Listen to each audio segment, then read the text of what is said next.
নমস্কাৰ সকলোকে। আজি যিহেতু 14 ফেব্ৰুৱাৰী, অসমীয়াত ফাগুনৰ 1 তাৰিখ, মই আহিছোঁ এখন বিশেষ ঠাইলৈ আৰু আহিয়ে চাকি জ্বলাই ল'লোঁ। মই আহিছোঁ কেন্দুগুৰি থানলৈ, আমাৰ তেজপুৰতে থকা কেন্দুগুৰি বুঢ়া ডাঙৰীয়া থানলৈ। আজি যিহেতু ইয়াত ২৭তম বাৰ্ষিক ৰাজহুৱা পালনাম চলি আছে, সেইবাবে ভক্তৰ আগমন বহুতেই বেছি। ময়ো ভিতৰলৈ সোমাই সেৱা এটা কৰি ল'লোঁ।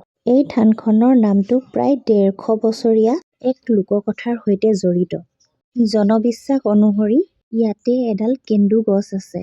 ভক্তসকলে বিশ্বাস কৰে যে এই কেন্দু গছজোপাত বগা ৰঙৰ ফিটা বা কাপোৰ বান্ধিলে মনোকামনা পূৰ্ণ হয়।